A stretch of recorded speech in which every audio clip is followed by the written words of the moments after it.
What is up, everybody? It's your boy at DFS Jimmy bringing you this year's first edition of Fanshare Sports Course Preview Series. That's right, it's 2019. Happy New Year, everybody. Forgive me. Normally, this video is about a day earlier, and been fighting off a little bit of a cold, and that's probably why I sound a little bit different right now. So apologies, but we're here. We're here to get the video out. We're here to kick off the 2019 PGA Tour season with everybody.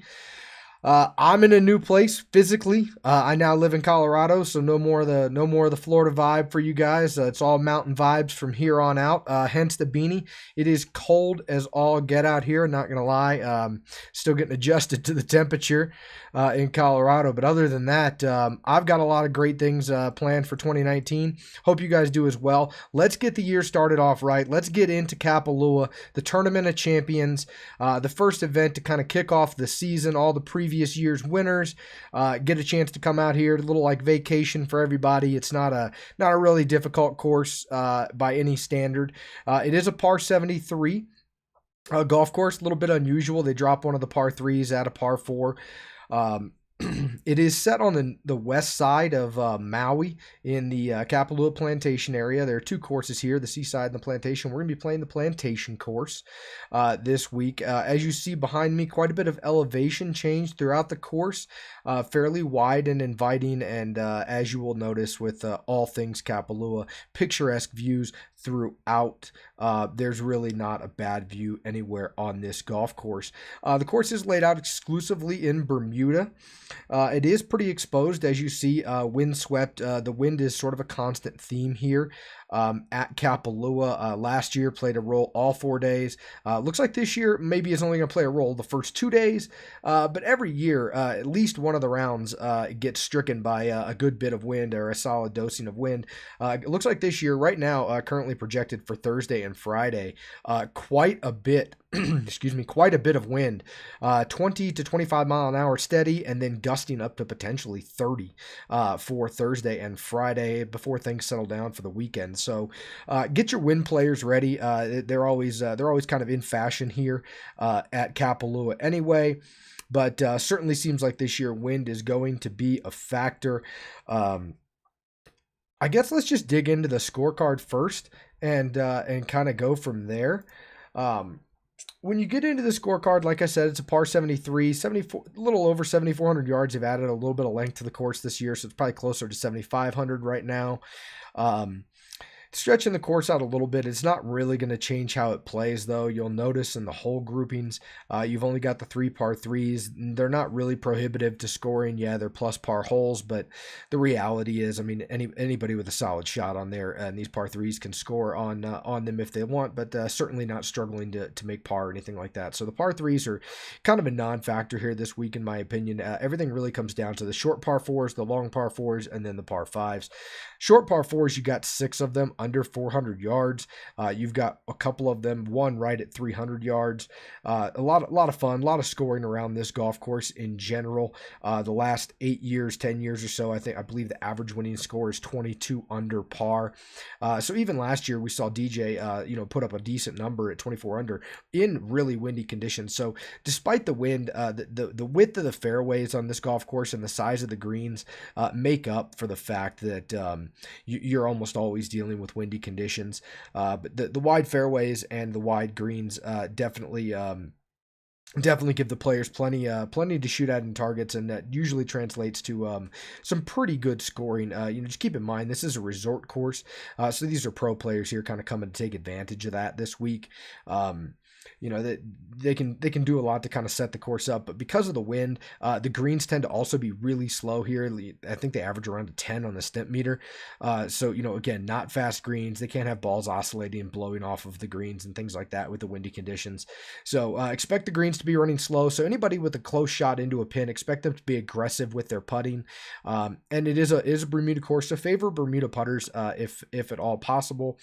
But Back to the breakdown. The short par fours under 400 yards. They're going to make up for a solid portion of your scoring. And then the only three holes where scoring's really prohibitive on this golf course are the three par fours that are over 500 yards. As you see here, they a full third of a stroke over par for those three holes. And then the four par fives, while they are lengthy, you've got one that's very reachable by the field, two that are kind of middling, and then one that's quite a long ways at 663 yards. But the par 5 fifth is a hole that almost everybody in the field is going to birdie, if not eagle. You really need to be looking for an eagle on this hole. You're going to need one throughout the week, and more than likely to kind of keep up with the pace. But anybody can score on just about any of these holes, except for maybe the really long par fours. So the course is kind of wide open to anybody that shows up, ready to play aggressive and kind of has the wind figured out this week and can get a few putts to drop. But again, the wind is going to be a factor the first couple of days, so just keep an eye on that as you're making your player selections. But in terms of a course, guys, these guys are going to be crushing it all over the place. Big drives on this golf course, lots of drivers. The fairways are really wide. Guys are going to be bombing it all over the place. Especially with all the holes over 500 yards on the par 4 side, as well as the long par 5s. Expect to see a lot of drivers. Expect to see a lot of guys taking out the big stick this week and just bombing it down there as far as they can. You'll see some of the longest drives all year on this course this week. So driver heavy course, distance never hurt anybody. So keep that in mind as well as when you're selecting players this week. There's a couple of newbies in the field that are definitely distance mavens, and they could have a good run this week. So just keep that in mind. But other than that, pretty benign golf course, guys, with the exception of the wind. The course is there for the taking for these guys. Large fairways, large greens. And these are pro golfers, so this is kind of a vacation for them. Pretty easy golf course to kind of get the 2019 season started. Let's look at what players have had some success here in the past. This is just the last 5 years. I've taken their finishing position and then averaged it out and then sorted that down. Jon Rahm, only one appearance last year, finished second though. Obviously his average is excellent. Webb Simpson hasn't played since 2014, but when he did, he finished third. Obviously Dustin Johnson has the most consistent track record. Finishing 1st, 6th, 10th, and 6th in his last 4 appearances. Patrick Reed, probably the second best, most consistent course history. And then you get into, excuse me, then you get into some of these other guys that, maybe haven't had regular appearances here year in and year out, but when they have, they've turned in solid marks. Mark Leishman had a great year last year at this golf course. Look for him to have more success again this year. Really turned his game around. Jason Day, I believe he's coming off the birth of his 3rd child. I think he and his wife just celebrated the birth of their 3rd child, so could have some baby swag for Jason Day, who has some decent course history at this track throughout the years, a 3rd, a 10th, and a 12th. Brandt Snedeker and Matt Kuchar are the 2 value guys you're going to find this week that have some decent course history. Brandt with that 3rd place in 2016 and some top 15s prior to that. Matt Kuchar, same thing. 2014 had a real solid year with a 6th place, but because of the nature of this golf tournament, guys don't get to play it year in and year out. You have to win on tour in order to show up here. That's why Dustin Johnson has more appearances here than any other golfer in the field. He's won consistently every year he's been on tour. So you'll notice a lot of gaps in here, and there's not a lot of course history for some of these other guys. Rory, obviously Tiger's not playing, Rose isn't playing, but Rory and Paul Casey, even some of the staple stalwart names on tour that just don't win annually, haven't made it here or just haven't shown up here. Charles Howell making his first appearance in quite some time. So a lot of guys don't have a lot of course history to draw on, but if you're looking for course history angles and what has been successful here, it's kind of a mixed bag as you go year after year. The Bombers obviously had quite a bit of success last year with Dustin and Jon Rahm. You'll notice that Patrick Reed has had a couple of really strong years in there, and his game is anything but bomber. So Jordan Spieth has also had, some good rounds here. The one correlation that has held fairly true, and this is in favor of actually Jon Rahm, is anybody that's played well or won the Hero Challenge a couple weeks prior in December at Tiger's Place has fared pretty well coming into the Tournament of Champions. So that bodes very well for Jon Rahm this week, who's likely going to be one of the most popular golfers on Fanshare. But Definitely a guy to keep an eye on, as his game certainly translated well for his first appearance last year, notching to second place. Again, this is a course that guys like John Rahm and some of these other bombers can get really aggressive on.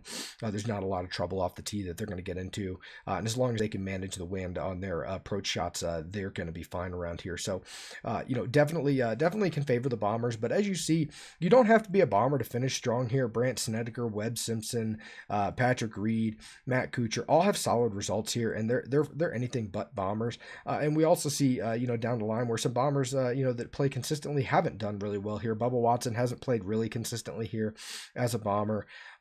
Gary Woodland, a 13th. You don't have to be a bomber to get around this track. Brooks Koepka put a 34 up last year. Xander, a bomber, 22nd last year. So you don't have to be a bomber in order to find success here, but it certainly doesn't hurt in terms of DraftKings scoring. So keep that in mind as you're making your player selections for this week. But guys, I think that's going to wrap it up for us. This is your boy at DFS Jimmy signing off for Fanshare Sports, the early week course preview. As we move forward in the season, these things should be dropping on Mondays and not Tuesdays. Again, forgive my little bit of a cold for the delay. I want to wish everybody a happy new year. Best of luck this week, and we'll see you guys next week.